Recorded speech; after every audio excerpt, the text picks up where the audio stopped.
striking and fine-tune their striking as well. So, but you're South American, is that right? Like you were Yeah, telling me, Chilean. yeah, Chilean. Tell me a little bit about your come. Like, did you obviously you migrated here, and when did you migrate to Yeah, Australia? And I came in. I came in 2011. I came in 2011. Yeah, I was gonna come for 6 months. Yeah.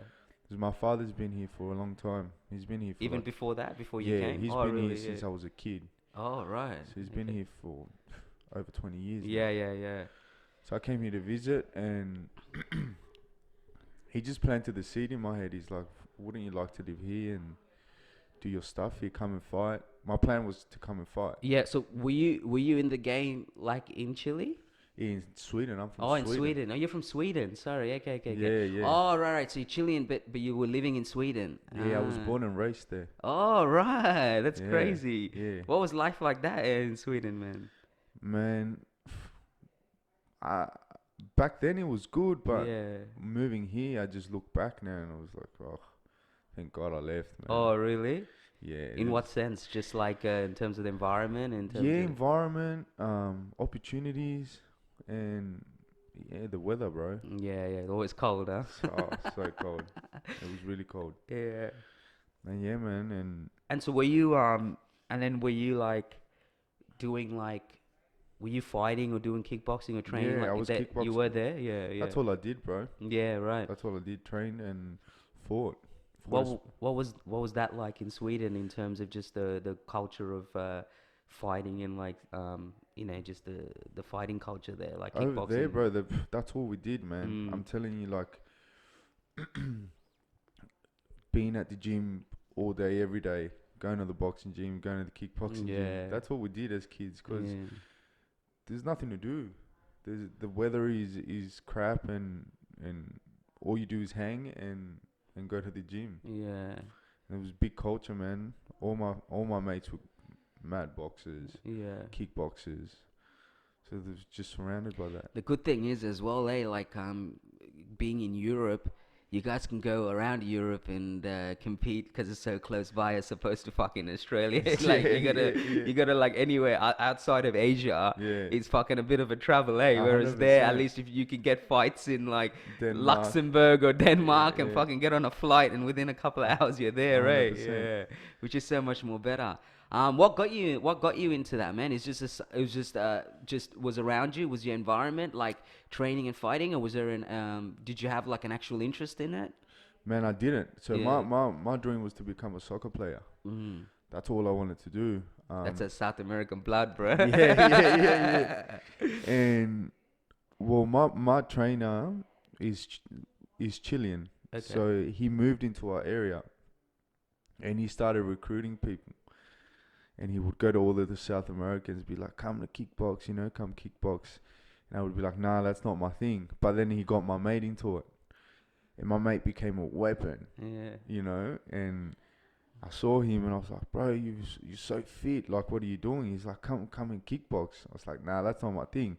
Then I saw him with my trainer, and they're both like, "Come on, come down. We're going to train." I was like, "All right, I'll come."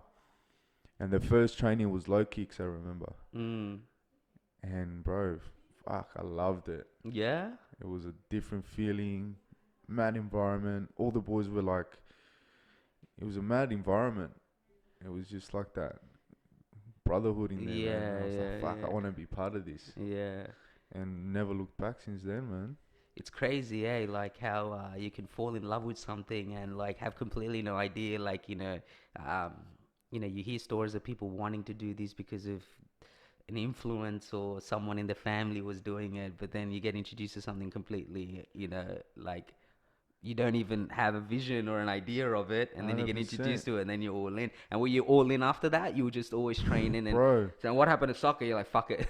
Yeah. I left it. Oh yeah. Bro, a month and I was gone out of soccer. Yeah. And I was nuts, bro. I was waking up at 5 a.m., running and doing all the extras and training all the time. I was like, so it gave me like a purpose, bro. Mm. Like in soccer, I didn't know what I was good, but there was always a little bit of doubt. But fighting just made me feel like The inside, eh? important. Yeah. And I was like, ah, fuck, I can become someone. Yeah, You yeah, know. yeah, And I yeah. looked up to my trainer too. He was a Yeah. Was great. there a lot of Chileans in Sweden, or was Yeah, it bro. yeah? Was it just like because for example, like I'm Hindu and I'm a Tamil, and if you go to Toronto and you go to certain places like Canada, there's a shitload of us like there. Was Sweden kind of like a destination for for Yeah. South Americans to go? You know how when you kind of move out of your country, you go to another country, Yeah, and yeah, you yeah. kind of congregate. There's certain countries that have a larger population, right? That Yeah. outside of your homeland. Was like Sweden something where a lot of Chileans or South Americans went and Oh, lived there and stuff? Yeah. heaps. So It's you'd get like a little area like where all the you bound Chileans were to. there. Yeah, yeah, yeah. It was because it was a coup in Chile in '73, Yeah. and our family and thousands of other families had to escape Chile. Mm. And Sweden was, I think, a socialist country back then. Mm. And they were the first country to open the doors for people to come in. So my family fled. This is around 73, 74, Yeah, like in the yeah. 73s, bro. Yeah. We Chileans are one of the first immigrants in Sweden. Wow. Yeah, so we everywhere there. Yeah, It's that's crazy, man. every community has Chileans there. Wow. There's like a place in near Stockholm called Yeah. Jönköping, and bro, even more Chileans there. So everyone knows a Chilean or is together with a Chilean. Chilean, Yeah, yeah. we're So everywhere pretty there. much it's like probably third generation now. Wait, Yeah, Swedish yeah, Chileans. yeah. Yeah, yeah, yeah. Yeah, That's I got older boys, and the older boys got older boys. You yeah, know. yeah, yeah. So yeah, man. That's crazy. I never knew that. That's yeah, you learn something new. And then you fought like you had a couple of fights and stuff. Yeah, Like you bro. fought I there, had a yeah, lot of regularly. fights. And what was that like? So kickboxing or yeah. Kickboxing. And what was that like? What was the competition like? And what was that feeling like off the back of finding something that like you said, gave you purpose? What was like what was competition like? What was that kind of fighting life like in Sweden? It was good, bro. Nerve Yeah, wracking. yeah. I was really young. How Started old were you when I you started fighting at 14, 15. 15? There's so many people I've started to meet that 14. It's funny because like I found training later in my life because like I came from Sri Lanka and I came in 96 and I didn't really have anyone to be like, hey, try this, try that. So whatever I kind of obviously like being from my background, number one is fucking cricket, bro. You know what I mean? Yeah, That's what everyone yeah. fucking cricket. You know what I mean? Till you realize like fuck, like same thing, like soccer probably for South Americans, right? Is in your blood. It's 100%. almost like it's a pathway. Cricket's is fucking same thing. Yeah. Till I realize, fuck, standing in the sun for fucking 8 hours a day, bro. Fucking, Yeah. you know what I mean?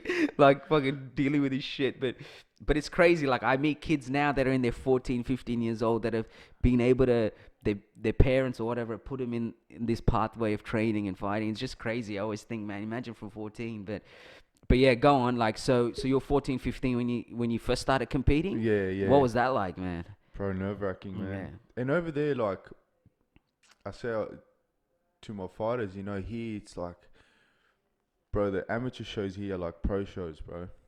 Really? Yeah, man. Like you get your own room. Bro, over there you travel. We used to travel up north, and bro, the fight night's in a gym, and you warming up in front of the guy, and the guy's fucking kicking pads and. So like end of the And day, you're it's like- yeah. I remember my first fight. I hear these pads go boom, boom, and I look, and I'm like, that's my opponent, bro. And I go to the bathroom, and I was so sick. Yeah. And he was ripped, and I was just Yeah. a kid, man.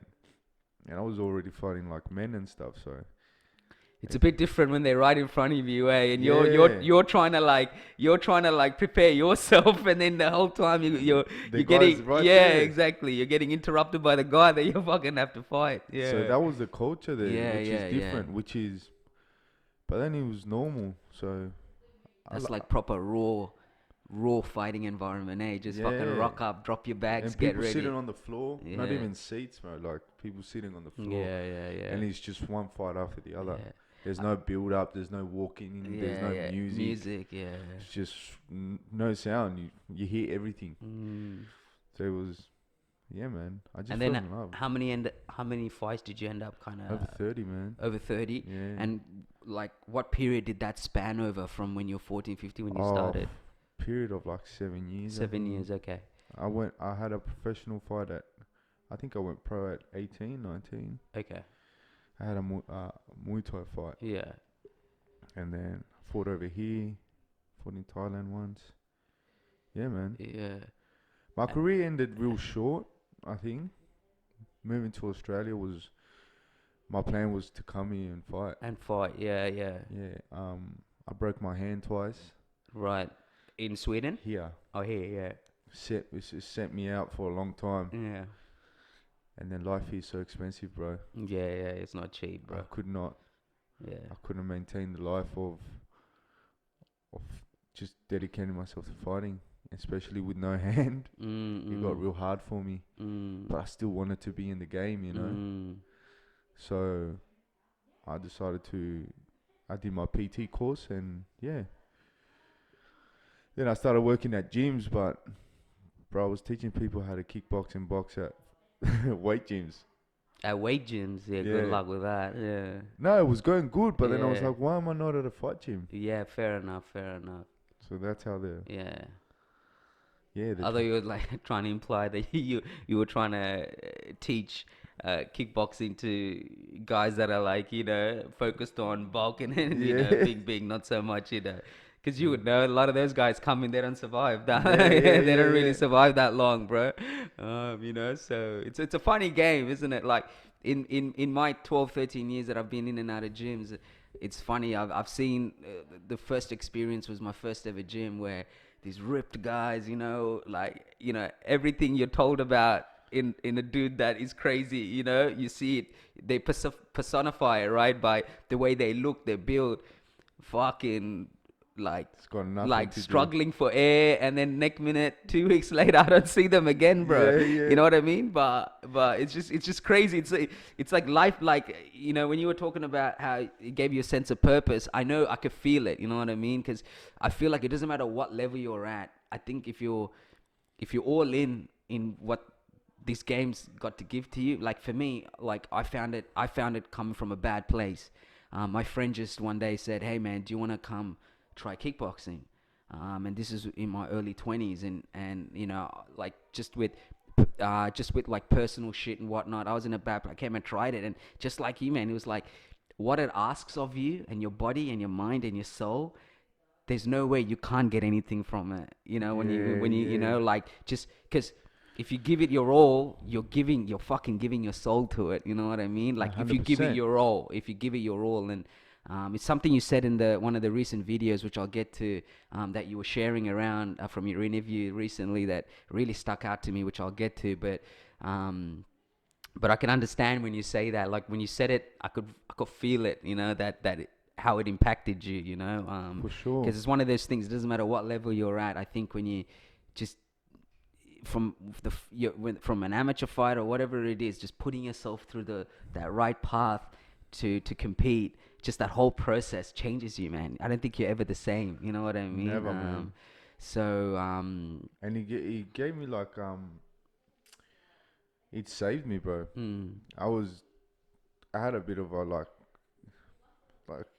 every story, bro, like a bit of a rough upbringing. Tough upbringing, yeah, for sure. And I think I would have ended up bad without it. Like seriously, I don't know where I would be, and it just gave me this sense of, nah, man, like you can do something out of this. And plus, I looked up to my trainer heaps, bro.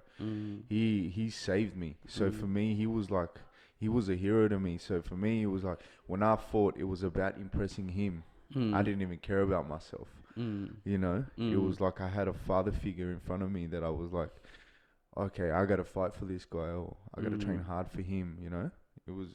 It's a weird thing, but it actually got me out of the darkness. Yeah. But if you really think about it, bro, when you really break it down, I mean, even in your situation, like you said, your dad was here most of the time, number one. Yeah. Number two, right? Like, I know for a fact like immigrant, like especially immigrant areas in foreign countries, it's hard as fuck. Like it's a Yeah. whole nother environment. Like, Segregation. yeah, segregation. Like I've been to, there's a place called La Chapelle in France, and there's a lot of my people that live there. And I remember there, but they were cooking corn off the fucking trolleys, and like it was a whole nother vibe. It's, But it's just like that whole thing when you walk at night or whatever, it has its own vibe, you know what I mean? Like looking over the shoulder, like yeah, even hundred though they're your percent. community people and whatever it is, when you look at the broader, like when you look at the broader scale of things and the broader of where it is, like it's irrelevant that they live in France or they live in Toronto, in Scarborough, like where I went. But when I went for the first time to see it, I was like, yo, this is just Get like him, ghetto as man. fuck, bro. Yeah. Like ghetto as fuck. And Like, same with Sweden, bro. yeah, Like, like, and that's, so I can understand when you said, like, that's why I asked you, take the like, train. yeah, like, that's why I asked you, like, about, but Chileans and South Americans living there, like, was it a thing when they moved there? Because there are certain places where I've been to where a lot of my people, when they left the homeland due to war, like civil war and things like that, right, of the same nature, you go there, it's a fucking doggy dog world. Like my cousins in Canada took me to a place where they all hang out. Bro, it was just like high rise buildings, fucking barbecue pits in the back. They all fucking hanging around. You know what I mean? Like one guy fucking puts his hand in there, slips out, takes a bag of weed, is weighing it up. Like it was just like a doggy dog world, and I could Get feel it, it. I man. could feel like Yeah. them just living here is a survival on its own, just within their own community. So It's I a can world. understand. It's a Yeah, world in its own world. in its own. Yeah. Same thing. Me Mm. growing up, bro. Um, immigrant families, right? Yeah. So we live in that place. Our holidays are in that place. Everything is done in that place. You know, you go there in summer. It was a jungle. Mm. People barbecuing, drinking, rap music, Latin music, Mm. Arabs, Latinos, Africans, gypsies, travelers. It was just people in motocrosses everywhere. It was freaking ghetto, bro. Yeah, And yeah. like, it's Sweden. People like, you come from Sweden. It's like, yeah, but like, That's what I mean. The world's perception of Sweden is like it's Sweden. Like, you know what I mean? I'm gonna go yeah, there for a holiday. I'm gonna, like, you know what I mean? But no one but speaks. in the heart of it, like it's the same shit. That was a shock for me, bro. When I went to Europe, it was the same thing. It was like I felt the sense of security coming from Australia when I went and actually saw the world properly. But it's like that's why I was asking you, like I can understand from that immigrant, like when you go to immigrant places where people have come from their homeland due to war or coup or whatever it is, it's a whole nother world in itself, because it's like you're kind of in its own machine in this little Yeah, suburb or town or whatever it is. But the second you go from where you are to in there, it's a whole nother different world, right? it And turns dark. It's grey. yeah, Angry so people everywhere. yeah, it's just it's crazy, man. And then obviously you said it was originally pretty tough for you to move here, like it was a big decision for yourself. Yeah, And what kind of, so in the end you said it was you wanting to fight that kind of brought you down here. yeah. Was it tough, like leaving your coach and all that behind as well to come here, or Yeah. were they kind of gave their blessings, like in the sense like, man, you should go do it, or He told me to leave. yeah. He said, you go, man. Because my situation there was, like I said, I didn't have it real good over there. Good So foundation there, yeah, yeah, for man, I yourself. had it real rough at Yeah, home. I never really was at home. yeah. And he's like, yeah, man, like, cause he was gonna leave our area, cause yeah, there was nothing there, bro. Mm. So he was gonna move on as well. So he's like, you move cities and come train with me, or bro, you should leave. Leave, yeah. And I was in a dark place, man. Mm. And yeah, I reached out to my dad here, and I was like, man, can you please help me out? I don't want Mm. to like. you know, Yeah. It's like, It's yeah, crazy how like like this is obviously perception of fighters or even people that train in the sport, and then especially if people know who you are and know your background and know that, oh, this guy used to get in fucking trouble, or this yeah, guy, and then it's like they have this expectation, but it's actually completely opposite, right? It's like I'm sure for kickboxing, it's like almost a big slap across your face, right? Like, you know what I mean? Like, Yeah. in a way, it's like boom, it's like a big force that just comes and hits you, and you're anything but what is written about you or expected of you to be 100%. like, right? Which is amazing, because I saw, like, I remember when I started fighting, and like people used to make jokes like, oh fuck it, you're fighting, like, you know, like you're the, you know, troublemaker. But the last thing you want to do is start trouble, because when you 100%. go, you know, when you apply yourself to it, it's like a big slap across your face. Like, I always tell people, you think you're the big dog. There's another bigger dog waiting for you in the gym. You know what I Bro. mean? And then And it's I like, knew, I knew and then like, that humbles you completely, because you realize you're not this egotistic big dog that you think you are, man. Because there's someone else that will slap you on. You know what I and mean? they And don't last. yeah, Even in yeah, my neighborhood, cause yeah, our trainer was real tough, bro. yeah. He used to The like, coach that you're talking about, who's like a father yeah. figure, yeah, Shout out Pablo. yeah, yeah. Shout out, yeah, He used to, yeah. man, like tough. Like Mm. he used to be a former gang member too there, so he Yeah, used to run stuff there. yeah, And bro, he was tough. He would, if he didn't like people, he would break their nose, break ribs. yeah, Like he would bash people in the yeah. gym, bro. And our turnover, bro, it was like Like, new really? people all the time, and always the toughest blokes never Yeah. lasted. And was that like people generally who just had a bad attitude at training, and a bad attitude in the gym, that would kind of cop it from him? Or Yeah, bro. yeah, yeah, Or even saying the wrong thing. yeah, If you didn't like the tone you were talking to him, he will tell you straight away. Do you like let's yeah, do yeah, you have yeah, any yeah, you know? yeah, yeah, yeah, And bro, I've seen him put to place so many people, man. yeah. He'll be like drag people out the gym, take them into a room, and you'll just hear. Yeah, yeah. Yeah, bro. Yeah. He was like everyone was scared of him, Yeah, yeah, real yeah. scared. Yeah. But he also he was tough, but he would reward you when it was time, you know. He would tell you good work, or he would invite you to his place, feed you. We used to always sit down and he'll feed me. He's like, this is what you should be eating when you fight. And he will cook up, be like, this is what you got to do. And he will teach me stuff. We'll sit down, watch K1 fights, be like, you see, that's the move I just taught you.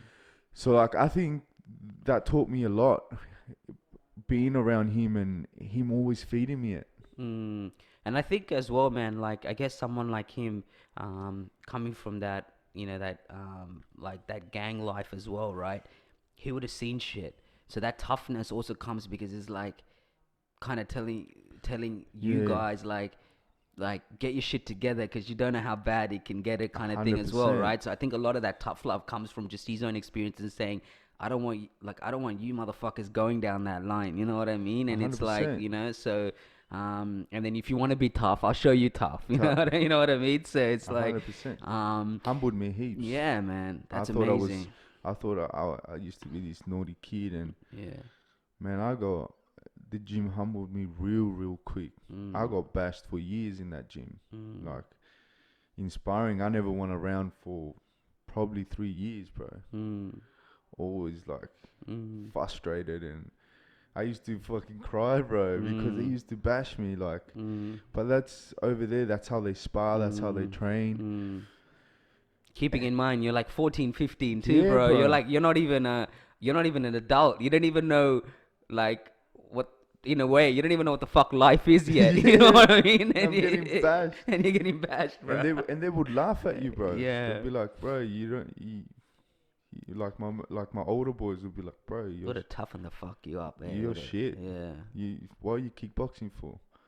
I'm like, fuck you, like, Yeah. I used to take off my gloves in the gym Yeah. and cry, bro, bleeding, and I'd be Yeah. like, I'm gonna fuck you all up one day, fuck you, and like go off at them, Yeah. and they'll be like, we're still waiting. No. Still waiting. Look, I used to call it the black book. You're in my black book. You're in my black book. Yeah. But shout out to them. I got these all. Yeah. Yeah, I What was got the 'em name all. of the gym, bro? Iron Man. Iron Man? Yeah, Iron Man, yeah. Shout out to Iron Man, man, in Yeah. Sweden. Yeah, hopefully you guys get to watch this and go Yeah. down memory lane with Johnny. Yeah. But let's fast forward, sorry. And then obviously with your broken hand and certain situations, you got into just the coaching aspect of it. And Yeah. I was actually telling my missus the other day. I'm like, when I saw the video, that triggered me to be like, you know what, I gotta sit and talk to you, because when you even just that video you shared, it wasn't a long video, but there was so much in there that I never knew about you. Mm. But I have been following you for a while, and like I said at the start, like we've been showing love to each other from afar. Mm. Was the coaching aspect, obviously you have, number one, you have a strong foundation and an influence because of your coach, right? 100%. And then you wanted to be in the game. And you're well renowned around these parts anyway, and there's not a person I don't know that doesn't respect and understand the reputation of Legends Gym as well, let alone yourself, as a striking coach. And so was that just a decision, partly came from the fact that you wanted to still be part of the game, and then you thought this is the best way I could offer what I have to Yeah. the game? Is that how the coaching aspect of it came about? Yeah, I think it was mainly the response I got, bro. I started like teaching a few classes, and people were like, "Wow, can we get more of this?" And then people were like I used to teach sometimes in the city, and people were like, "Oh, can you teach more classes?" And then in my head, I was like, "Oh, maybe I'm actually good at this." And Yeah, also, like you said, like I always wanted to be like my trainer. yeah. So coaching was always In in, the blood, yeah, in the but back of your head. I never had, I think, the confidence. Mm.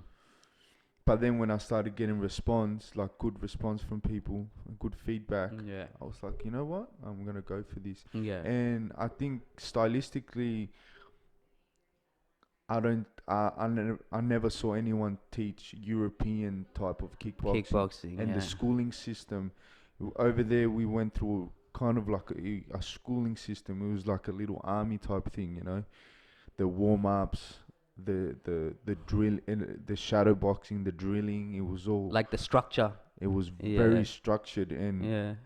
that's something that I didn't see here. It was like all over the shop, people doing this and doing that, and then kind of no purpose behind a lot of the training.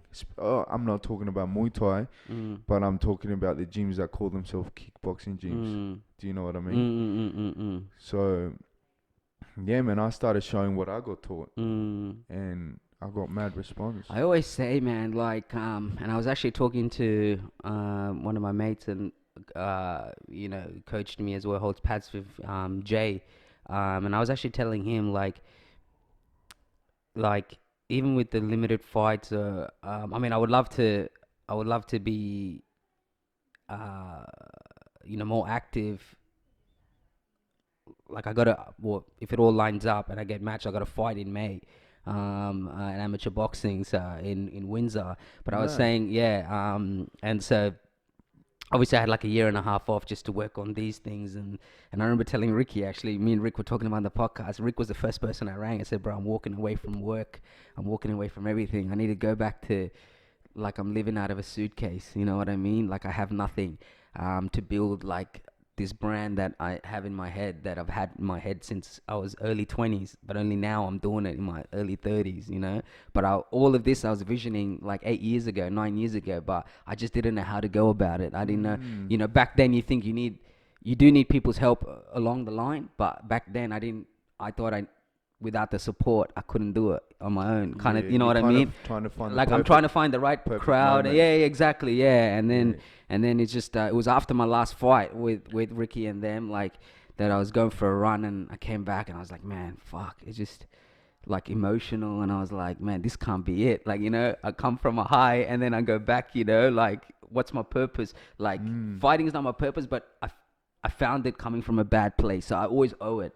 That's why I like to have fighters and coaches, and because it gave me so much. Like, you talk about saving you, in a similar sense, it's the same for me, because I was very erratic with my emotions.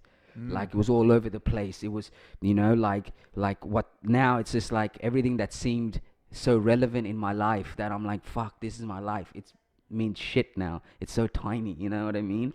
But fighting and training more than anything, turning up to the gyms, training 6 days a week taught me that. And now it's like an addicted feeling. I can't see myself ever not doing it. Even if I don't compete, I'll always go into a gym. I'll spar, I'll hit pads, you know what I mean? Yeah. So it gave me so much in that sense. But yeah.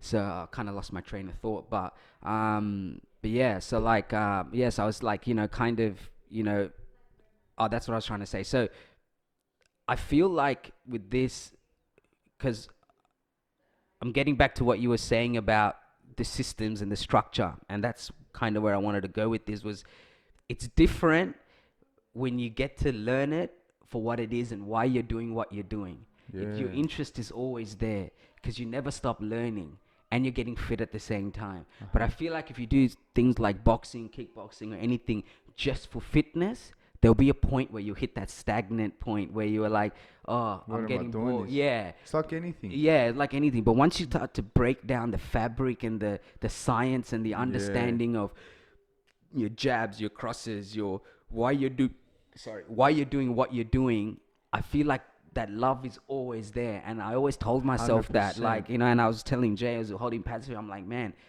I'm just intrigued. I'm intrigued because I'm doing things that in a million years I never thought I could do. It's a bit philosophical, Yeah, man. yeah. It's like it's Yeah, so so I like feel like if you want to learn it like properly and have a love for wanting to learn why you're doing what you're doing, how it all works, the mechanics and everything, fuck, bro, you're gonna be 70 years old still. You know what I still. mean? Yeah. I love it every day, man. Do you agree like that? It's a bit different in how you want to like. If you learn it the right way, you're always gonna have a love for it, and I think that's kind of like touching on your point about when Yeah. you saw that, hey, like it was all kind of all over the place, but understanding why you shadow box. Like you're not just shadow boxing for fucking in front of the mirror for cooling down or whatever. There's more purpose behind Yeah. that too, right? So And I that's think it's what level you want to reach, right? yeah. If you really want to get good at something, you got to get in depth with things. Mhm. You got to understand every little thing you're doing, every step you take, every like you said, everything has to be understood because you get to a certain point where you get found out.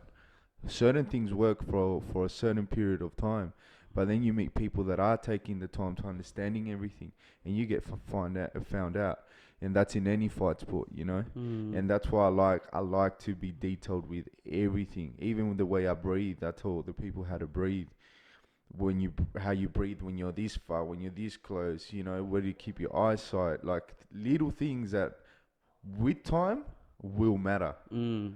Become massive, yeah. Like Yeah, yeah, it becomes like big the little 1%ers that end up being huge for you in the long run, right? yeah. Yeah. Because with experience, fighting is only real confronting till you get to a certain level. Then it's a chess game. It's you never really show what you're gonna do. It's a hidden game. You're playing a game with someone. So that's why you gotta get real detailed and specific from the beginning and understanding everything from fundamentals till you get to a point where, let's say, you're fighting pro. You see what I mean? And Mm. every level has to change. You can't be fighting how you fought in the amateurs. So, but for that, you need stepping stones to get there. Mm. And a lot of people are training. Like I get people, and they're already doing all these. Oh, what about this? But what about But you can't even jab, bro. Like I want to get to that because it's interesting because that's what you dropped in that video about people just like how because of you know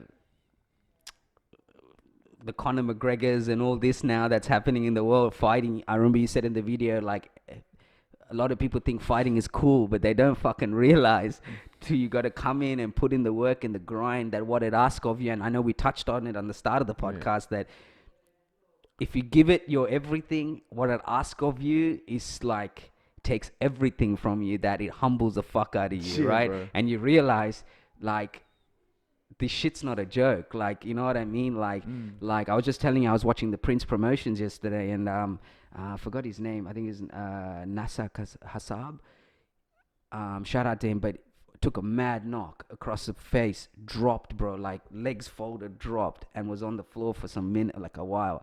I think it's the first time my wife's seen a knockout like that, right? Yeah, it's And tough. like, and I was telling her, I was like, it's a fucking unforgiving sport, because you could prepare as hard as you want, and just one thing could go wrong, and then your whole world is just, and Shattered. everyone's watching you. Like everyone's watching you. It's You the know what I hardest mean? sport in the world, man. You Shout out to know, all the fighters out there, yeah, man. and like, and it's just, it asks so much of you, and then like it's so unforgiving. It can be so unforgiving. One day you're like the king of the world, like you feel amazing at whatever you've done, whether you've competed and you Mm. won, and then you could lose so badly that you're like questioning everything. Everything, You know right? what I mean? It's That's like, why, as yeah. a coach, you need a duty of care to actually really get in depth with things, because it's actually like, that's what I say to like young kids at the gym. It's like, I don't let certain people spar for a long time, and it's because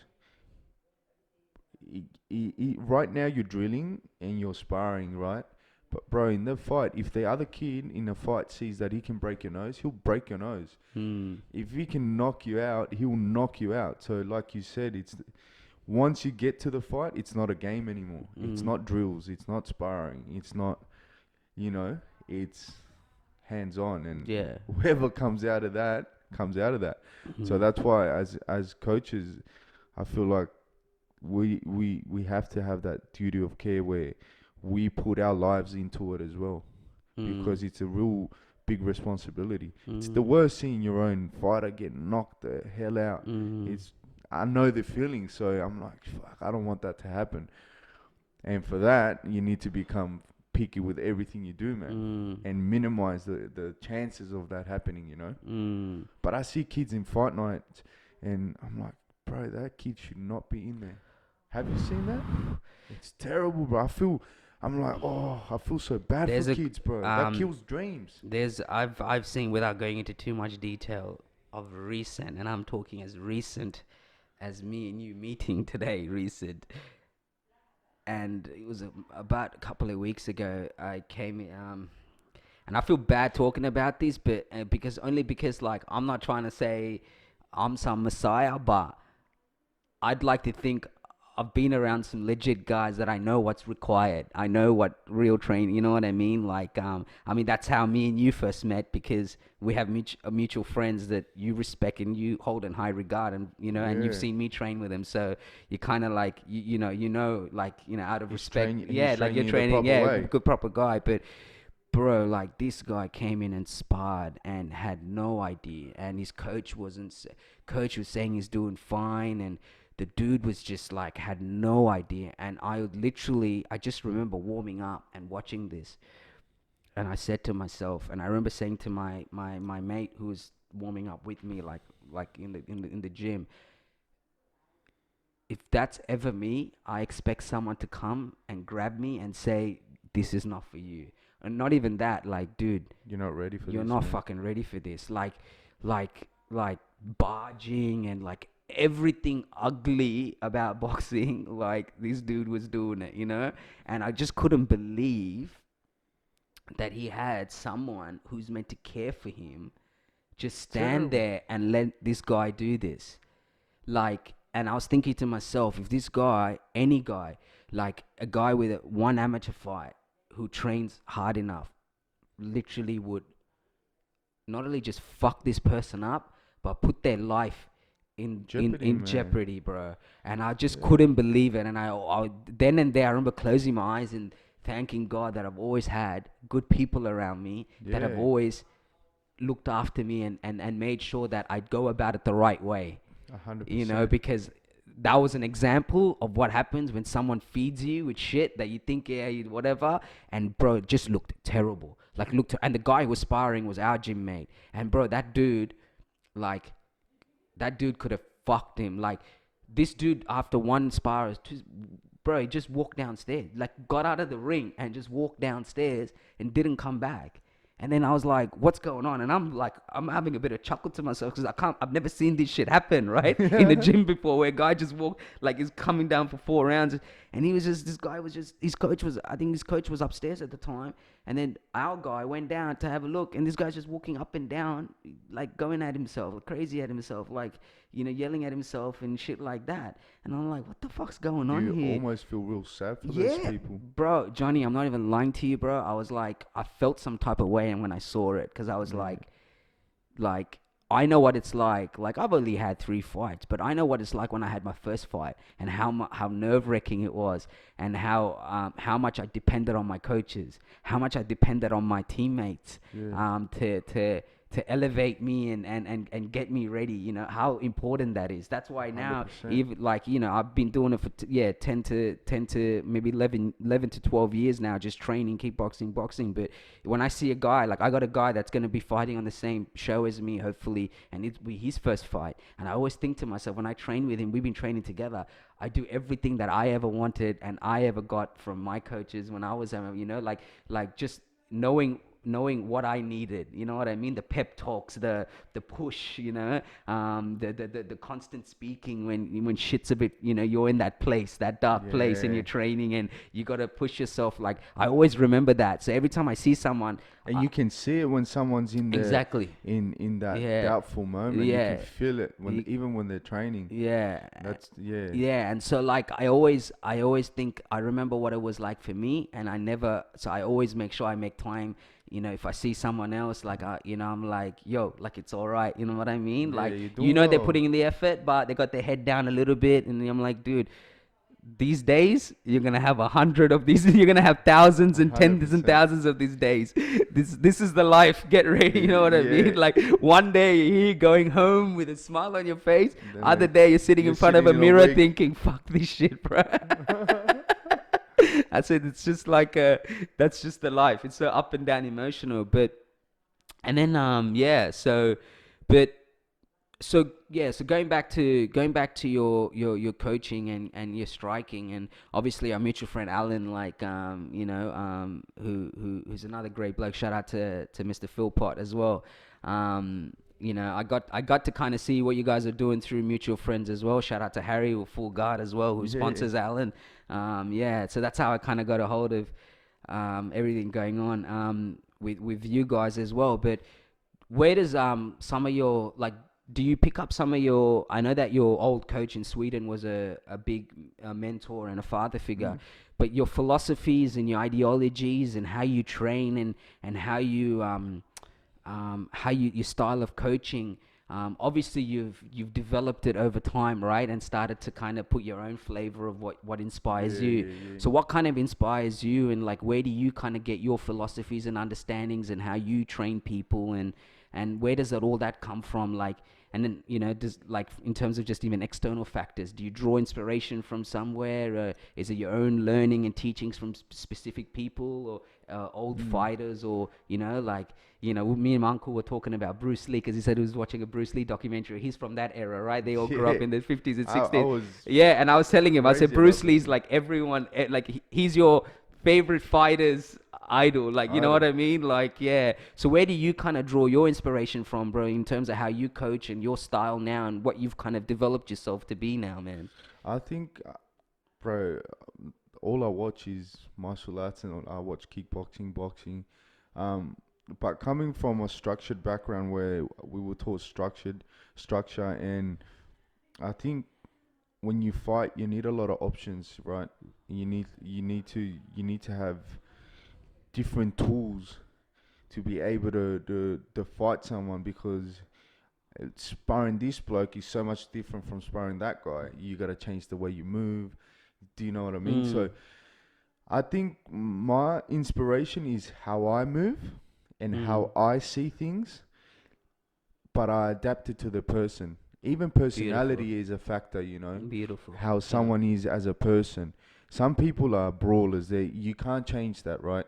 But so you add things that will make their style even better. If a guy's a bit more calm, you can't really push fighters to be different. Do you know what I mean? Like, S tailor make them to what you think they should be. Like, you got to yeah, work with who they are, like the yeah. chemistry of who they are, Who right? they are. Yeah, There's yeah. there's people that are real like placid, but they're good fighters, right? So you gotta add tools to add to that style. So Yeah, man. To be honest, I don't know. My inspiration is just I've been in the gym since young, man, Mm. and I love to observe. I've been an observer since a kid, and even when I was training, I used to observe everything, like the way my mates were looking at something different than I was looking at. I was looking at the details. I love details, and yeah, man, just training with different high level people through the years as well. You know, I used to go to GBG MMA in Mm. Gothenburg. Shout out to them, bro. They had high level MMA fighters. My Mm. mates were pros, and so I was always around Mm. different type of people fighting. Mm. My mates in Sweden, I was in the boxing gym, bro. These kids had, bro, if not hundreds of fights already Mm. by 15. So I was always observing them and how they did things. Even like cultures, we move differently, bro. Mm. Latinos move different to Africans. Mm. You know, Mm. white people move different to. Mm. We all different, Mm. and so as a trainer, you gotta have tools to give To be these. able to adapt, yeah. I'm Yeah, glad you said that because one of my coaches and mate that I work with, obviously, I was talking to Jay. He said that to me. Believe it or not, he said that to me at the end of our session yesterday. He goes because he was talking about something else and comparing it to how it works for someone else. And I've worked with him for some time now as well, and I did kickboxing with him. So he goes, I know your style, so I know that this is gonna work with you. And he said everything, no lie, the way you said it in terms of knowing who you're working with, knowing who they are, and when you have a good understanding of who they are, you can try to bring what's best out for them based on their style or their mentality and how they approach it hundred and percent. their personality. So it's really good to hear that because I've been hearing that a lot from like a lot of the um, coaches that kind of have a really good idea of how to go, how to coach, man. To Yeah, put it in simple terms, how to coach. That's one philosophy they always say is that everyone's different, so you can't go with that. You can't shape people to be that man. one style. That like you Yeah, said, you you can't. have to be Yeah, open minded. everyone's different, right? Yeah, So and the game now is different to when I was growing up. Back then, everyone trained the same. Do you get mm, me? Everyone was like in what sense? Like just everyone was just fundamentally correct yeah. and tough, Mm, right? Now, bro, there's so much brains into it. mm, There's freaks. There's mm, freak coaches out there. There's mm, freaks, bro, and that's why you need to be open minded because the game is evolving. Do you mm, know? mm, Look at the UFC, bro. Like mm, every 5 years, it's like, bro, who are these freaks? mm, Like you don't think it's gonna get better. mm, Look, when Anderson Silva was out, mm. right? It was like, this is it. Like this Mm. guy is, bro. Like once Now in a there's generational fight. tens, like Yeah. there's one in every division. Mm, Do you mm, know? Look mm, at boxing. mm, It's like everyone's a freak now. Do mm, you know what I mean? There's mm, so much information out there. There's so many different ways of approaching the game. So you got to be real open minded, and you know what? I learn from other coaches too. That's to every coach. I will say this, and bro, don't be afraid to learn from others. mm, Don't be afraid to be like, you know what? I like the way he does that. mm. You know what? I'm gonna use that. Because that just comes down to an ego thing, right? Like it's Yeah, like and like sometimes fighting. You're trying to show that your brains or as a coach is at another level, but end of the day, there's nothing wrong with picking things from here and here and here and 100%. suiting it to your style and vice versa, man. Like other It's people whatever will look at what works. you're doing. Yeah, yeah, yeah, It's whatever works, man. yeah. And that's how it is. What's the difference from you picking from a coach than watching a highlight Mm, and picking from that guy? mm. It's the same thing. That guy's It's probably getting coached by this guy yeah, anyway. yeah. So Yeah. I like I'm very humble in that way, man. Like I like And what's what's what's your inspiration, man? Like what inspires you in the sense like you know what kind of keeps you motivated when you're not only just coaching and having these students and fighters under kind of following you, but you know I always I always ask this question to the fighters because everyone's different, right? Some people will read things, some people like visually like get visually inspired by watching things or things like that. But as for you as being a coach, I think it's a very forget like a forgotten um aspect of fighting that people don't realize. Like, yeah, the fighters got to train hard and look after themselves and everything, but they're only just as good as their coach, right? And 100%. everyone forgets about the little head honcho there Yeah, that that's gonna make sure you turn up to training, that you're mentally good, and there's for so sure. much more weight, right, on a coach in the sense Yeah, you're like you said your duty of care, but like you're also telling like that person's trusting you as well, 100%. and vice versa. Like whoever's fighting for you and fighting, carrying your flag as a coach, like they're putting themselves out there for you, and they're trusting every word that you're saying. So as much as they got to be sharp and they got to be ready and they got to be on point, you got to be fucking even more on You point gotta and be even more on more point. sharp. Yeah, because like you're there, you're like they're here, you're there, like you're the one that's you know keeping them grounded, right? So um like, do you draw inspiration from anywhere? Like what kind of keeps you motivated weeks in, week out, man? Because like anyone and anything, like fighters, you'll have your weeks, you know what I mean, where you may not be Yeah. as up as other weeks, right? So do you kind of do you kind of draw inspiration from things in the world that kind I of try keeps you? to stay real level headed, Yeah. as in like I don't get too happy about wins or losses. I just try to, for me, an amateur fighter and someone that's up there, it's the same. It's the same level of energy for me. And for me, it's like it's something that I've pictured me doing till I'm real old. Mm. So I need to calm down about it. I need Mm. to stay, and yeah, for me, it's just, man, helping these kids, man, be Mm. better. It's actually, it's for them, Mm. I like the relationships. I like having a chat. We're like all mates. Mm. So Mm. it's, for me, it's just so comes natural to me. Do you find that the and it's a two-part question, and how does it feel? But you were once a 14, 15-year-old kid that looked up to your coach and as a father figure, as a mentor, Yeah, and now it'll be vice versa, right? They'll be looking at you like, yeah, for sure. Johnny's my mentor, and like there's that dependency on you. How does that feel like the roles being reversed, and do Yeah, you good, feel man. extra pressure or do you embrace it? I embrace it. I Yeah. love it. I like the Must be even trippy as well, right? Like, oh yeah, shit, these bro. guys depend on me, and Yeah, like knowing what you've been through and whatever, you're like, when they fuck call me these guys. coach, even Yeah, I even yeah. even like I trip out when like I'm like, oh, do this. Oh, yes, coach. I'm like Mm. in my head, I'm like, what? Do you know what I mean? Yeah.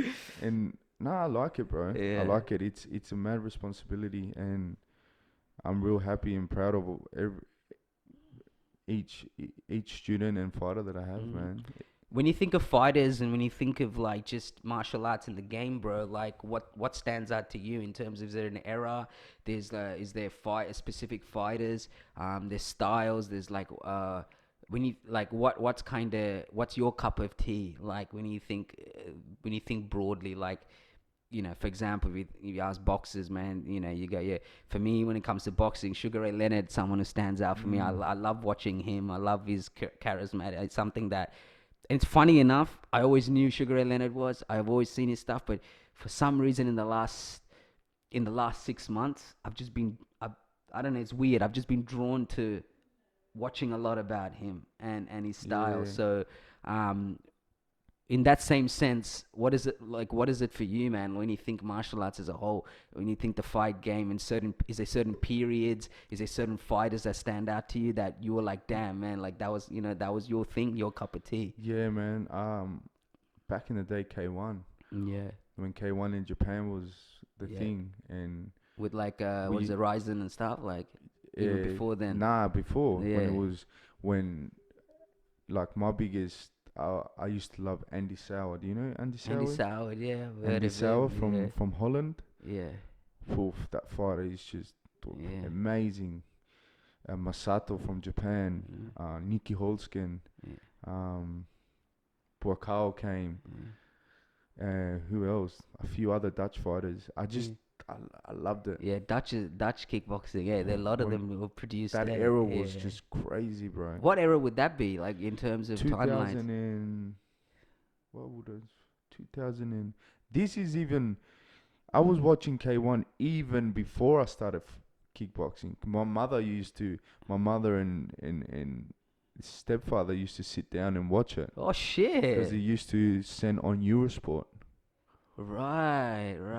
then Eurosport was a free channel. Free channel, and so Yeah, they would show all the Dutch kickbox, like the yeah, the yeah Dutch K1, K1. and they Yeah. used to sit down every Sunday and watch it. So I Shit. used to like glance at it sometimes, and be like, oh fuck, these kinds of machines. It's funny, huh? Like you dated back even more, and it was part of your life before you even know it in a way, Yeah. right? Yeah.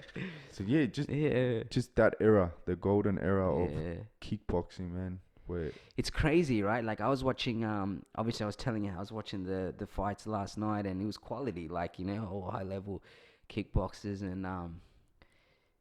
and like obviously like Glory's really big in Europe, right? yeah, Glory's really huge in that part of the world. And then I was saying to someone, like, it's funny, like, I remember when I still remember this today, bro, so well. I've told it before, but um, when I transitioned from kickboxing to boxing, right? And I remember I hit up Rick, like, it would have been like, so I would have, say, fought in August of that year in kickboxing, and then I had like an injury with my hip that was kind of, and you would know, like it was restricting me with being able to check kicks properly. Like it was uh-huh. just a delayed reaction. It's Mm. called your psoas muscle. It's your hip flexors, and so then, but I always wanted to go down into boxing. I always believed that my hands was my best anyway. Mm. I felt like I was really, I trained a lot with my hands, and so it was always inevitable that I was going to go down that path. But it just happened sooner, I think, than expected.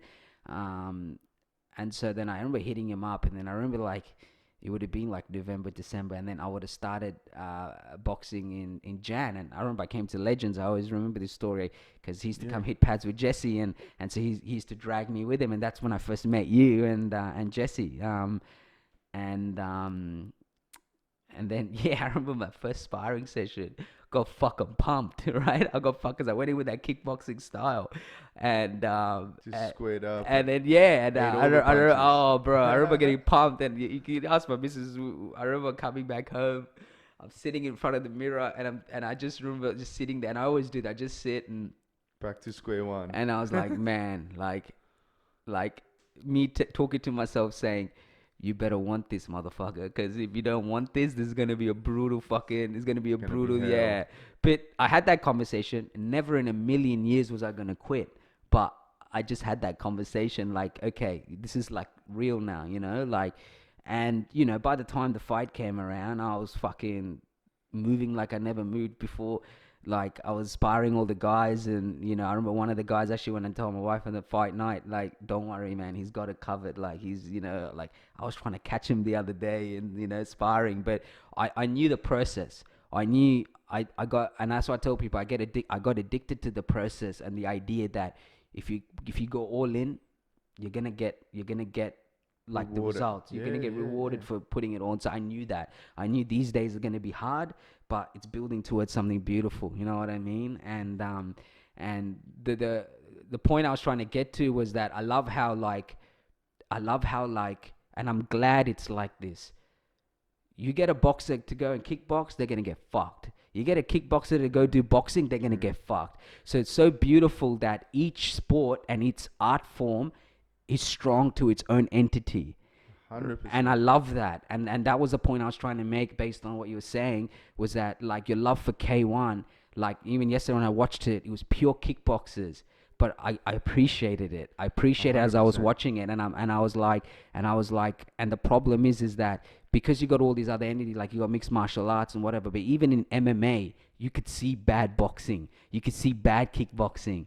You know what I 100%. mean? Like their styles and where their hands are down and everything. Obviously, they got a lot more to worry about, like takedowns and people shooting for you, and sometimes they have their hands down. But you could see that they're not the best boxers, they're not the best kickboxers, but they got an all-round kind of skill set Yeah. for MMA, right? But if you look at their history, some are predominantly wrestlers, right? And that's the whole idea of mixed martial arts, is the intriguement of which art form versus art form, right? Especially when two guys go at it and one's a really good BJJ fighter and one's a really good wrestler maybe, and now you want to see, okay, wrestling versus BJJ, which one is, Yeah. But I love how each art form to its own entity is it's brilliant, and Yeah. it To its holds elite its own level. weight. Yeah. Yeah, it holds its own weight. And if you're gonna fight at it at an elite level, it doesn't matter whether you've done this or this or this. The person that's been in that game and given it all will always stand at the top, a top echelon, And I love that. And watching it yesterday, I was like, all these different art forms need to be promoted and pushed As in its it own. as its own. You know what I mean? Yeah. Because A lot of I see that too. A lot of fighters coming from different disciplines. They're like, oh, I'm gonna go do this now. I'm gonna yeah, become a pro boxer. Or mhm, it's like, bro, do you even know? Like yeah. this amateur kid here, he's a gun. He'll pop your head off. He'll dance circles around you. My cousin Harry was telling me a couple of weeks. I was telling him about sparring, and I was like, "Man, we got some really good amateur boxers." And I just remember him saying to me, "He's like, bro, some of these amateur boxers would just fuck you up." I said, "Bro, 100." I said, "This is bro. nothing. You go to America, like these guys have had 80, 90, and Killers. and they're killers, and they'll fuck half their pro fighters up. You know what I mean? 100%. Like it's a cream of the crop. The what do you say? The creme de creme la, whatever they call it. You know what I mean? And I love that, and I'm so glad that it's always, and I feel like it's always gonna be like that, and I'm glad it stays that way, where it's just its own, every of it art form in its own entity holds its own weight, and so you can be a K1 lover, whether it's Muay Thai, whether it's a wrestler, whatever it is. Yeah. Like when you go and you specifically like Even karate, bro. even karate, Go and yeah, spar. judo, whatever it is, right? Elite karate guy, he'll fucking yeah, like you know what I mean? break you. Yeah, so I think it's really important. And yeah, watching it yesterday, I was like, man, you gotta put some weight behind like the shows that are dedicated to K1 or dedicated to boxing, or you know what I mean? Dedicated, whatever it is. Obviously, the following is a bit different, right? When you think about it commercially, but yeah, watching some of these purists go at it, I'm like, dude, like they'll fuck up someone that just does a couple of days of kickboxing, couple of days of boxing, you know what I mean? Because Yeah. it purely Is that married to the game of kickboxing, Kickboxing. So and it's good. It should stay that way. Otherwise, I think all these sports will die, and everyone will go to a gym where Monday to 100%. Wednesday you do kickboxing, Tuesday, Thursday you do boxing, Friday And wrestling, Saturday jiu-jitsu, and then it's like you're good at all these little, but you know what I mean. But some people, they have strengths, right? Like they purely love K1, or they purely love boxing, whatever it is, yeah, that's why I like, even with Muay Thai, I train Muay Thai and fought Muay Thai, but I'm not a specialist at Muay Thai. Do you see what I mean? Yeah, So I don't promote myself as, oh, come train Muay Thai with me. yeah. I stay in my lane. You Mm. see, it's boxing, kickboxing, Mm. and that's what I do, Mm. and that's what I specialize at. Mm. Do you know what I mean? Mm. Because you got to be true to yourself, Mm. what you're good at. Do you know? And Muay Thai is not my forte. You know what I mean? I love kickboxing. Mm. I love the hands. I love the kicks. Mm. I love boxing. Do you know what I mean? Mm. So I specialize in that. Mm. And in terms of like how do you kind of, we always think about fighters and how they prepare for fights. How do you prepare for your guys when they fight, man, in terms of just not even just pad work and things like that? Obviously there's a lot expected of you as a coach as well. Yeah. So what are some of the preparations that you go through, like in your head, or or emotionally or physically, like when you're preparing someone and you know, okay, I got to get this guy to this point, you know what I mean? By Yeah. the time the fight date comes around, what are some of the preparations that you go through? I think it's most of all, I don't put anyone to fight till I can see some type of understanding of everything, you know, Yeah. especially sparring. Yeah. If you're not doing it in sparring, Mm. you're not gonna do it in a fight night. Do Mm. you know what I mean? You Mm. wanna be doing enough in a sparring to be able to be like, all right, you're ready to go. Look, with the preparation with amateurs, and this is the thing, bro. Like I meet a lot of amateurs, and bro, they already be thinking like pros. You know, I gotta be Mm. doing this, and nah, bro. You need to just train and focus, train technique every day, Mm. skip every day, shadow box every Mm. day, and you need to stay fit. Mm. My fighters that I have, they're fit all year round. There's no fight camps or, bro. Mm. When you're an amateur, there shouldn't be a fight camp. Mm. That's professional stuff. Mm. You should be involved all the time. Do you Mm. get what I mean? Mm. Mm. Mm. You pick up the training up, of Mm. course. The last six to 8 weeks, you Mm. pick it up. You do a few specific things. Mm. But yeah, if I don't see a kid always at the gym, Mm. I'm not gonna just yeah, come, I'll Mm. prepare you in 12. Nah, bro. I Mm. need to see that this kid he's been there the whole year. And do you see what I mean? Yeah, yeah, yeah. And we pick it up, like we'll be sparring 3 rounds for a few months, and then the last 4 weeks we start doing 2 minute rounds if they're fighting. Mm. And then but I want to see them work for 2 minutes. You Mm. see, Mm. Mm. like my Mm. fighters now, they're fighting kickboxing 2 minutes. I make sure that from round 2 to round 8 they're working, and they got to win every round. Mm. Do you Mm. see what I mean? Mm. Mm. And yeah, man, make sure that you create a competitive spirit in them. Mm. Have you had situations where, like, I mean, you probably have, bro, like being experienced coach, but um, like having to pick one of your fighters up, like during like fight camp or even leading up to fights, where they're kind of mentally not there, or and it's Mm. got nothing to do with the lack of work, as you know, like being human beings and fighters, we just have those weeks, right? Like, where you just there's expectation of you, Yeah, but physically you can't. And I think as a coach, you could probably pick it sometimes yeah, that 100%. I know this guy is Every day I way get it. better on than today. Like, I know that he's usually on, and I know that he's much better than this, but his body language, like, you'll Yeah, be really good at body language, I see it straight away, and I yeah. get it every What's day. what's kind of the what do you kind of do in those situations as a coach? I think I'm just real. I'm real to them. So Mm. if there's a doubt, and you would know, like when you're getting closer to fights, fuck, one day it's like yeah, I got this. You're The the king next of the day you're world. like, fuck, I Yeah. think I'm gonna lose, bro. Yeah, yeah. I just try and like be like, look, bro, you're doing really well. You're doing great. You're sparring good. Look how much sparring you've been doing. So I try to actually, because when you're doing things, you actually don't sit back and realize how much you're doing. You see, and as a coach, you gotta be like, brother, you're running every day. Look, you got abs. You're sparring 8 rounds. You're doing this. You're doing that, and then they're like, oh yeah, fuck, yeah, Beautifully that's said, true. bro. That's Beautifully true. said. And Because you see them it's, like from yeah. being like this to be like, yeah, and I'm like, bro, you're fucking look, and sometimes Beautifully said. they spar. I see kids they spar someone that's so experienced, they get their ass whooped, and I'm like, brother, this guy has 20 fights, you've got 3, and you stood with him for 4 rounds, bro. You're gonna do amazing when you spar a kid that's got 3 fights like you. And then they're like, oh fuck, that's true. And I'll be like, all right, now go spar this guy.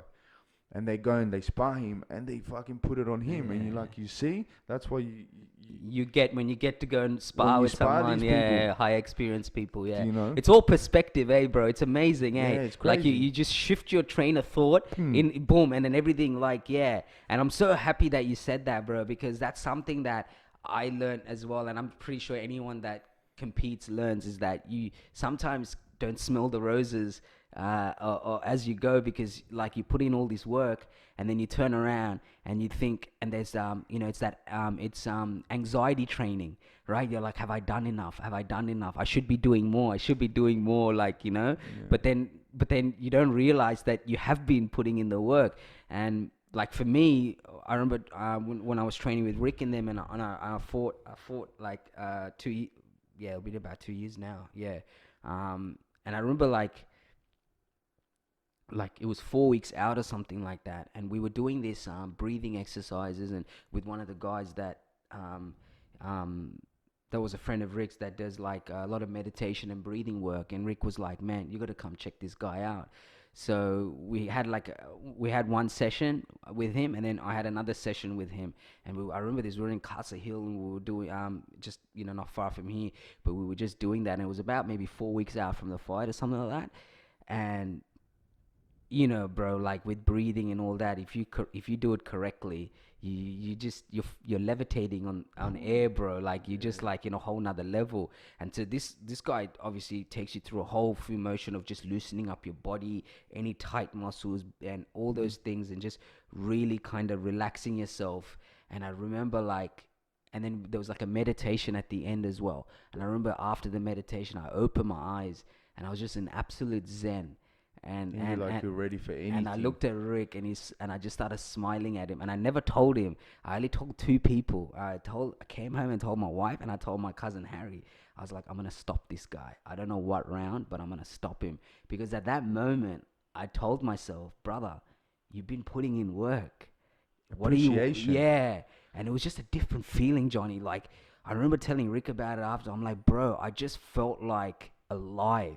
I get like teary thinking about it Yeah, I because can see, I bro. felt alive, bro. I felt like one with myself, but I felt like I was just like everything I should have been doing, I have been doing I've it. been doing there's nothing. It's just There's no. it's just that the fatigue of training, the Yeah. tiredness at the end of the week, it creeps into your brain, and then whatever you're thinking, it amplifies it, Yeah. right? So if you're thinking a bit down on yourself, or have I done enough, in a fatigue and a tired state of mind, your mind is gonna shift to that Shift thing to and that think that. negative. Yeah. But I remember after that, I was like, man, I'm gonna stop this guy because I put in the work. I fucking feel good, and this is the best I felt, which ended up happening. Like I stopped him in the second round, and I looked at Harry from the ring, and I just winked at him, and I said, and he just looked at me and he said, "You told me you were gonna do this." It's crazy, And eh? it's crazy. And I remember like that fight after. If you watch the video, I lost my shit, and everyone thought it's because I won. It wasn't because of that, bro. I lost my shit because it's the first time that I really manifested and believed that I was gonna do something. Like I genuinely believed it, because I felt like I went through the all the different, the hurdles and barriers and all But the the things that belief was created the work from the work work. that I put in. Correct, It one hundred wasn't. percent. It wasn't a No, delusional it thing. wasn't a delusional It thing. was backed up Yeah, by work. work. Correct. That's 100 You know. million percent correct. And that's why that's when I finally realized the difference between being cocky and confident. That was just purely confident, because I was confident that everything that was asked of me, I gave, It and was aligned. that I Yeah. should believe, and I should tell myself that, hey, this is what they asked of you. This is what Rick asked of you. This is what Anil asked of you. This is what was required of you to go through, and you did it. You gave it all. You never said no to nothing, and so you should feel confident because you put in the work. That's why it's Um, important to be. My trainer used to say yeah. this in Sweden. He's like, you. He used to compare us to going to school. He's like, you can be a student, a good student, or a great student. He's like, you can go to school and just sit in school in the classroom and do jack shit, or you can go to school, you can sit, listen, write things down. That's a good student, or you can be a great student, the guy that you're asking the questions for when the test is coming. Mm, And it's like same with martial arts, bro. He's like, whatever I'm teaching you, you gotta be doing that shit on your own mm, all the time. That's how you back up your confidence. You mm, can't just go to training and be like, all right, I've done enough. I'm gonna fucking mm, nah, bro. You gotta back it up by working extra mm, and really focusing on what you gotta be doing. mm, It's something that you gotta like. mm. All right, I'm fighting. I gotta do everything that's possible Mm. to win this.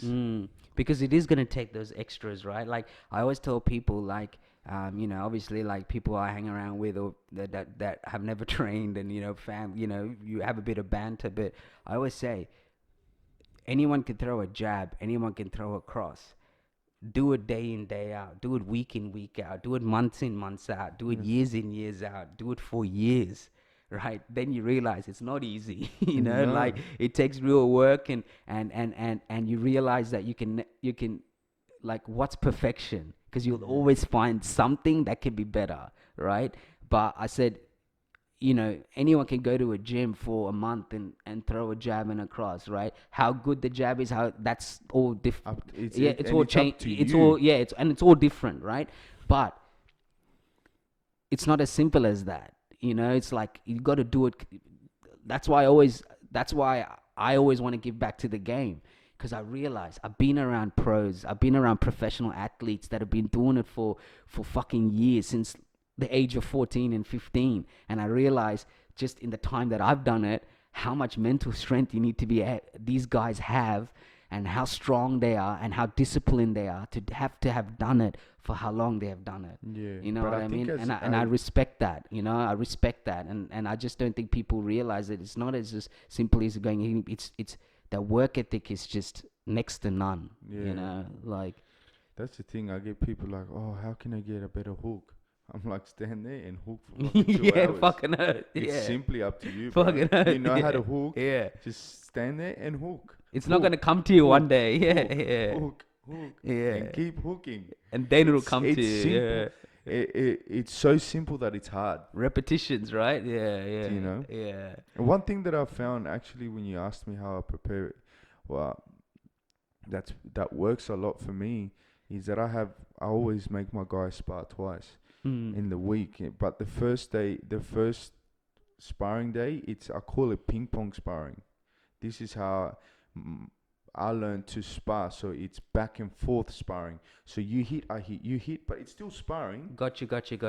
But what it enables you to do is, and it's not hard sparring. So what happens is that Is that a term from Sweden, or is it just a term in kickboxing, ping pong sparring? Is that? I created Oh, you that created because it. it's Okay. like ping pong, Like back going and back and forth. forth. Yeah, gotcha. Yeah, go on. Yeah. So, and it makes you, because you know you're not exchanging with force, it makes you get used to being in the line of fire and exchanging and not being afraid of exchanging, because a lot of people have a hard time hitting someone while their other guys hitting you, and that's their perfect time to hit someone when they are unleashing. Mm. You want to, because there's always an opening, right?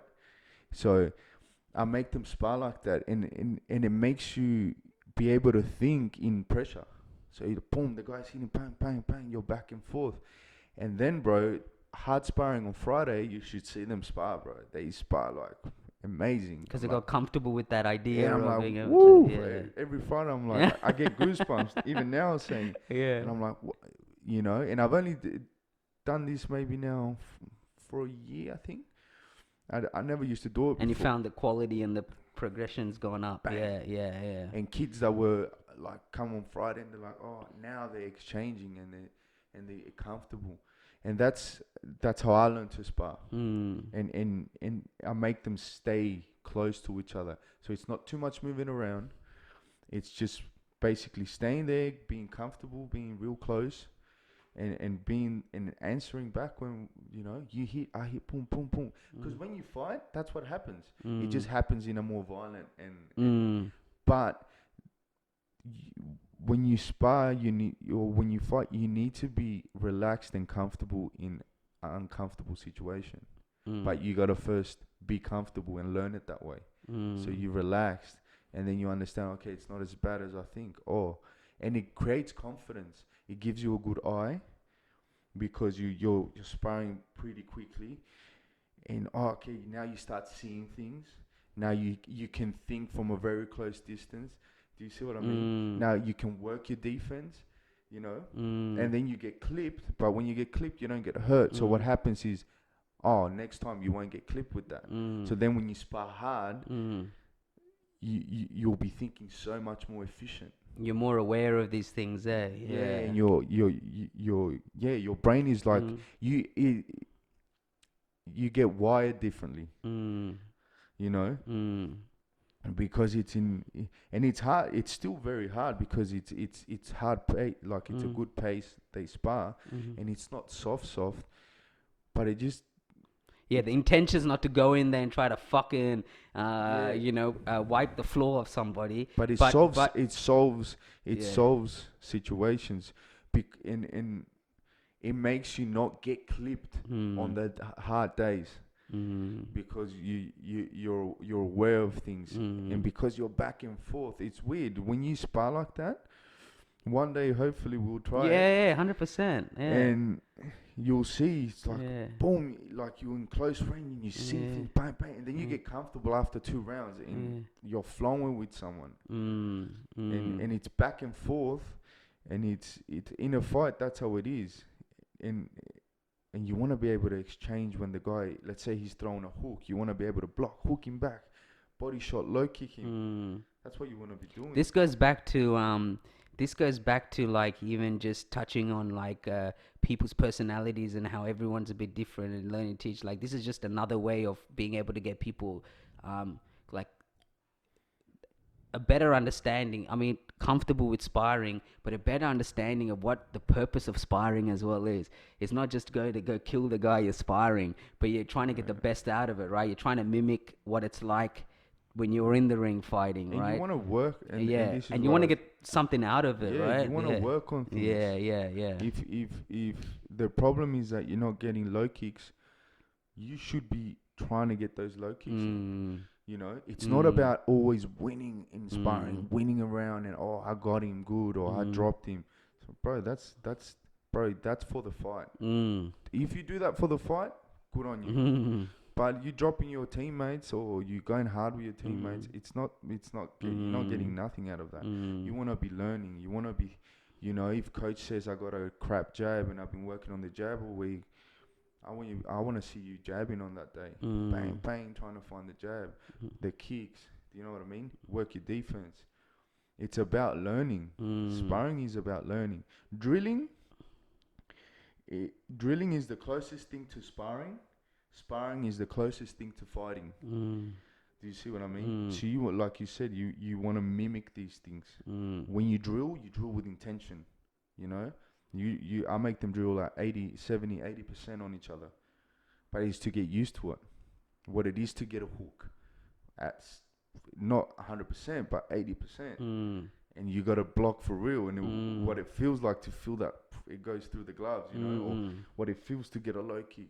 So mm, now I'm conditioning them for the sparring. You see what I mm, mean? mm, And then depending on the fighter, what they got to do for their fights and what I want them to do, that I'll make mm, them do on sparring. Like sometimes I even say to fighters, look, bro, this round, don't do anything. mm, Just defend. mm. Just want you to defend. Just move around. You know? That's a whole nother. That's a whole nother game. That in itself, like defense and defensive drills and understanding defense, like obviously I know it's limited, but that's something that I've been working a lot on lately. Just not because I never worked on it before, but more attention. Especially in boxing, as you would know, right? Get hit and don't get hit, Bang, yeah. bang, bang. And it's something that I've just told myself I want to, if you have the pie and you split your striking stuff, your jabs or whatever, defense is a big part of my pie lately, just because I'm And just it should be. I'm just fascinated about all these different ways and angles and things, like even setting traps and then getting them to do what you want them to do, you know what I mean? And things like that. But yeah, defense is a whole nother beast in itself. Like, Yeah. just, yeah. So, I try to tell people too, like, they will be telling me, like, oh, but this works for me. And this, I was like, yeah, it works for you now. But what about if a guy figures you out? You need to have that's a stressful 1,000 thing. tools. Yeah, yeah. You know, Yeah. sometimes you would know. Sometimes Yeah. you can box a guy's head off, right? Then you spar another guy. He's tough as nails. You can't box with him. You got to start working on another thing. You got to move around heaps, or you got to defend more. Or now the guy's boxing your head off. So Yeah. you got to go forward. So you got to be the aggressor. So And sometimes it's like, sometimes they got a really good jab or something, but they do it so well. You're like, what do you mean, man? This guy keeps jabbing me, he never gets me, but this guy keeps getting me. And you realize you just got to alter certain things around. Like, there are some guys that spar, like, they jabs are so good, bro, that changes your whole game. yeah, straight you're away. like, why am I sparring so shit? Like, I know I know how to handle a jab, but it's just the angle or the way they do it, or it The could be a rhythm. style. Yeah, it's just a style. The way they go about throwing their jab is so unorthodox that it just gets you like in a way that it's like someone else with another jab may not present the same difficulties to you. You know what I mean? Yeah. But it's crazy like that. But And I like to like depending on style, like you need to learn how to hide your weapons. mm, You know what I mean? If you got a good right hand, if you got good knees, or if you're an aggressor, you want to hide it. You don't want to give it away this goes too back to what early. you're saying, tactics and learning how Yeah, to you wanna learn how to yeah hide the right hand. Boom, touching, boom, boom, bang, out of nowhere. yeah. Do you know what I mean? So there's so much to it, bro. Mm, It's an everyday thing, mm, and it'll never stop. It's yeah. never stopped for me. Yeah. It's not gonna stop for anyone. And you see, like, I like the UFC because it's so much different things involved that the game plans must be hectic. You know, that's what I like. Like the striking coaches, when they talk, they're like, bro, they're thinking he's off tap. You know, or even America's so advanced, bro. When you listen to like American boxing coaches, their brain is on a whole new level, bro. It's and you're like, okay, I'm on the right track, but I need to start thinking like this if I want to get, you know. There's so much to it, and it never ends, bro. And that fighter that's really good, he'll meet someone that good too. Yeah, exactly. That's it, And man. you gotta Yeah. go back to Yeah, and then you gotta go back and then exactly. Taylor make it all again, man. it's a sport that if you don't really love it, Yeah, you get found out. Yeah. and you'll stop doing it Yeah. because it's fucking hard. But I mean, that's what I mean, and I think that's where I go back to what I was saying. Like, I think it's if you're just doing it for fitness, eventually you're gonna find something else. But if you dive into understanding the mechanics and the science and all those little nitty gritty things that make the sport what it is, you're always gonna fall in love with it because you're never gonna have enough where it's like, oh, I know everything. You know what I mean? Yeah. Even like a basic jab, I always say to this day, there's like 100 different ways, man. Like every time, like throw the jab this way. Then it's like, how do you set up the jab? Then where you know what I mean? It's just like, it's constant, like gazillion ways of, and everyone's different and everyone has different ways of going about it, you know, which is amazing, man. That's actually a beautiful thing because you don't want to have a glass ceiling, you know what I mean? Where, oh, this is it, and like, then what? You know what I mean? Yeah. There's always different ways, you There's know. always things you can work You on. work on, yeah. But Even look, with injuries, bro. Yeah. When people are injured, like, oh, I'm not coming to the gym today. My right hand hurts. Yeah. Bro, you got a left Come with hand. your You left got hand. you got two legs. Yeah. There's so much more you can work on. Yeah. But yeah, man. Look, I won't take too much of your time, but Johnny, I appreciate you coming Thanks, through, bro. man. It was mad. It was awesome, man. It was I was really looking forward to this chat, and you know, and for those that don't know, Johnny is on Instagram too. You should check out some of his stuff out. I'll obviously when I put it out, I'll have the details out there, but. You know, I know that you're well respected as a elite, you know, elite striking coach in these parts, man. And I always wanted to, Appreciate it, bro. you know, I never got to really sit down and pick your brain. You know, I've always respected and what you do from afar, but it was good that we got together and actually got to 100%, fucking bro. talk about things and really get to understand how your mind ticks, man. So. Man, I appreciate it, and I wish you nothing but the best. And I know you got a couple of fighters and things, you know, obviously busy coming up. And I wish you nothing but the best, man. Yeah, And same, bro. I appreciate it. and then hopefully one day I come and do a session with you as well, man. for Get you to sure. hold some pads for me, man. I would love to. Be an honor. It'll be an honor to be able to do that. So but Yeah, man, keep doing your thing, man, and it's good to see more videos now. I know you with the skipping and all that, so I would love to see more of that stuff too, man. Just from a coach's perspective on certain things, I'm really enjoying those videos now. So it's good to see you a little Thanks, bit bro. more active with that as Yeah, well, yeah, man. yeah, Yeah, yeah. I'm a big fan, man. So I appreciate you, bro. Manji. Thank you for coming through, Thank you, man. brother. Yeah.